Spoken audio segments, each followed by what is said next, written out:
तो आज हम बात करेंगे FA1 और FA2 के हवाले से। नहीं, हम बात नहीं करेंगे आज स्टडी के हवाले से। आज हम बात करेंगे एग्जाम के हवाले से कि कैसे आप इस तरह के बेहतरीन मार्क्स ले सकते हैं। जी बिल्कुल, कैसे आप सर्टिफिकेट ऑफ अचीवमेंट ले सकते हैं, कैसे आप बेहतरीन मार्क्स ले सकते हैं, कैसे आप अच्छे मार्क्स ले सकते हैं FA1 और FA2 में। तो चलो दोस्तों, आज इसके बारे में बात करते हैं। देखें, मेरे काफ़ी ऐसे दोस्त हैं जिन्होंने सर्टिफिकेट ऑफ अचीवमेंट्स लिए हैं FA1 और FA2 में। मैं खुद भी सर्टिफिकेट ऑफ अचीवमेंट ले चुका हूँ, बट मेरे कुछ दोस्त हैं जिन्होंने खासकर FA1 और FA2 में जो है ना सर्टिफिकेट ऑफ अचीवमेंट ली है। तो मैंने उनसे बात की, मैंने उनसे स्टडी के बारे में पूछा, मैंने उनसे पूछा कि आप लोग की प्रिपरेशन कैसी थी, आप लोगों ने किस तरह एग्जाम के लिए प्रिपेयर किया था, आप लोगों ने कौन सा स्टडी मटेरियल यूज किया था, और मतलब कि कैसे आप जो है ना इस पॉइंट तक पहुंचे और आपकी कामयाबी का राज क्या है। तो बहुत से दोस्तों ने मुझे बताया, जिनकी समरी मैंने बनाई, और मुझे 5 स्टेप्स ऐसे मिले जो मुझे लगता है कि आप लोगों को बताना बहुत जरूरी है FA1 और FA2 में अच्छे मार्क्स गेन करने के लिए। देखिए, मैं फिर एक बार बता दूं, ये फार्मूला हर किसी पे अप्लाई करने वाला नहीं है, बिल्कुल भी नहीं है कि अगर आप लोग ये कर लेंगे तो आप लोग के मार्क्स जो है ना वो जरूरी है कि बहुत अच्छे आएंगे।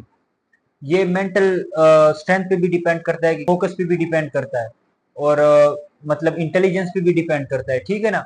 बता दूं कि मेजॉरिटी लोग अगर ये फार्मूला यूज करेंगे तो इंशाल्लाह उनको फायदा होगा। देखिए, 5 स्टेप्स हैं, अगर वो आप लोग उसको ब्लू टिक कर लेते हैं तो आप लोग जो है ना उसको फुलफिल कर लेते हैं तो आप लोग जो है ना अच्छे मार्क्स गेन कर सकते हैं। सबसे पहले आप लोगों ने लेक्चर्स लेने हैं। ठीक है, आप लोगों ने कंप्लीट लेक्चर्स लेने। टीचर कभी भी आपको पास या फेल नहीं करता, पास या फेल आप अपने आप को खुद करते हो। ठीक है ना। टीचर जो है ना वो सिर्फ आपको पढ़ा देता है, बाकी आपको वो चीज आप किस तरह लेते हो, फिर उस चीज को आप किस तरह यूटिलाइज करते हो, किस तरह उस चीज को स्टोर करते हो, और उस कंसेप्ट को आप कितनी दफा टेस्ट करते हो, उसकी प्रैक्टिस करते हो, ये चीज डिपेंड करती है। ठीक है ना। तो मैं आप लोगों को बताऊं कि सबसे पहला स्टेप तो ये कि आप लोगों ने सारे लेक्चर्स लेने हैं। ठीक है। अगर इन 5 स्टेप्स में से आप कोई भी स्टेप मिस कर लेते हैं तो वो आपके आपके अच्छे मार्क्स ना लेने का एक सबब बन सकता है। ठीक है। तो इसलिए आप लोगों ने 5 स्टेप्स को कंप्लीट फुलफिल करना है। ये है कि आप जिस भी टीचर से लेक्चर ले रहे हैं, कोशिश ये करें कि आप कंप्लीट लेक्चर्स लें। ठीक है ना। सबसे पहला स्टेप ये है कि आप लोगों ने कंप्लीट लेक्चर्स लेने। दूसरा स्टेप, कंप्लीट लेक्चर्स लेने के बाद आप लोगों ने ये करना है कि लेक्चर्स जैसे ही मतलब आप लोगों का एक स्टैंडर्ड कंप्लीट होता है, आप लोगों का एक चैप्टर कंप्लीट होता है, आप लोगों ने कोशिश ये करनी है कि बीबीपी और कैप्लान, जी बिल्कुल, बीबीपी और कैप्लान, ये दोनों आप लोगों ने क्या करने, चैप्टर के साथ साथ करते जाने हैं। ठीक है ना। ये आपने बिल्कुल भी मिस नहीं करने।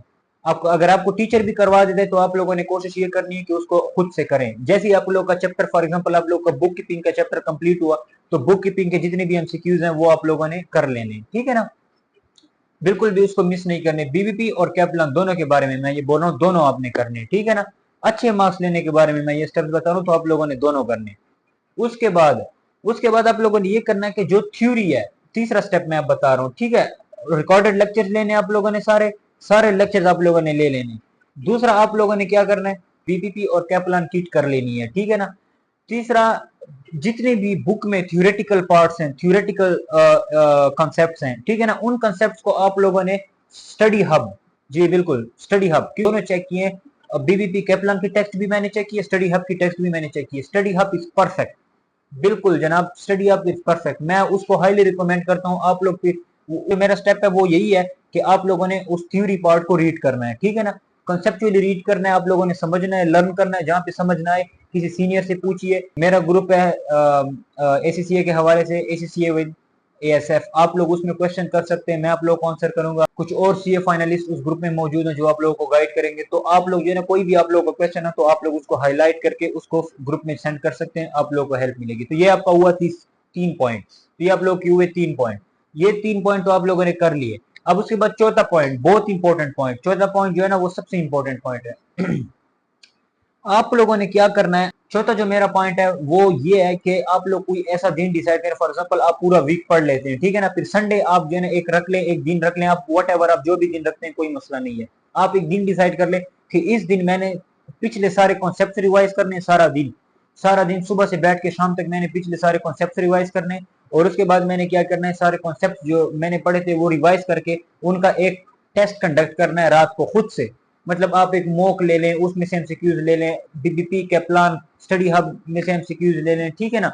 और खुद एक अपने लिए टेस्ट प्रिपेयर करें, फिर उस टेस्ट को आप अटेम्प्ट करें, ठीक है ना।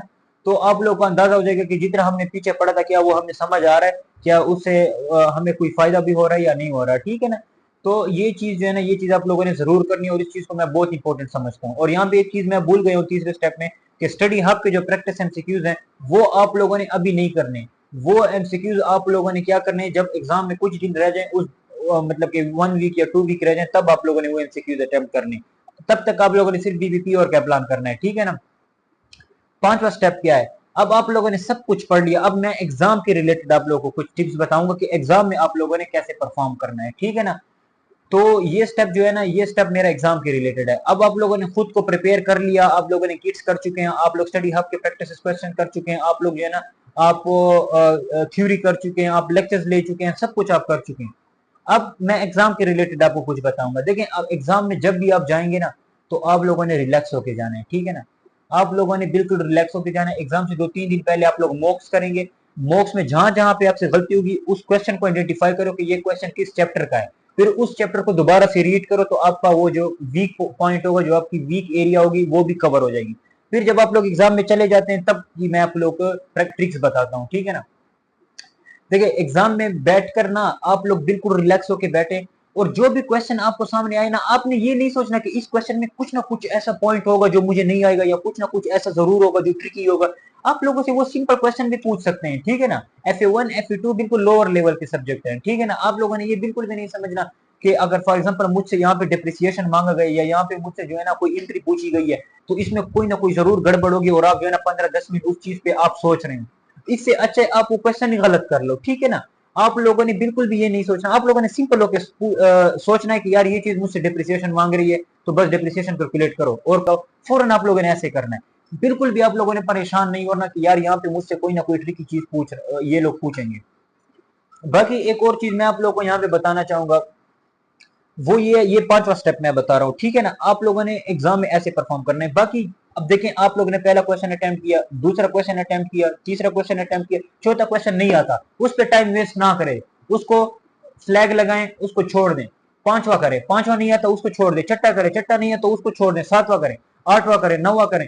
जब आपके पास आप जितने एमसीक्यूज आपको आते हैं और आपको कंफर्म है कि ये मुझे आते हैं, वो कर लें पहले, वो मार्क्स तो गेन कर लेना एटलीस्ट, फिर उसके बाद आए और आपके पास अगर टाइम बचा हो तो बाकी के एमसीक्यूज करें, ठीक है ना। तो ये मेरा आप लोगों को एक सजेशन था, आप लोगों को मैंने जो है ना एक बताना था कि FA1 और FA2 को आप किस तरह पास कर सकते हैं, और किस तरह जो है ना आप एक सर्टिफिकेट ऑफ अचीवमेंट इसमें ले सकते हैं, ठीक है ना। और अच्छे मार्क्स से आप FA1 FA2 को पास कर सकते हैं। तो देखने के लिए बहुत शुक्रिया। इंशाल्लाह ताला उम्मीद करता हूँ कि इस वीडियो से आप लोगों को फायदा मिला होगा, और आप लोग जो है ना इससे अच्छे मार्क्स अचीव करेंगे, और जिस तरह मैंने बताया आप लोग उन स्टेप्स को फुलफिल करेंगे। तो अभी तक के लिए मुझे इजाजत दीजिए, इंशाल्लाह मिलते हैं किसी नेक्स्ट वीडियो में। अभी तक के लिए खुदा।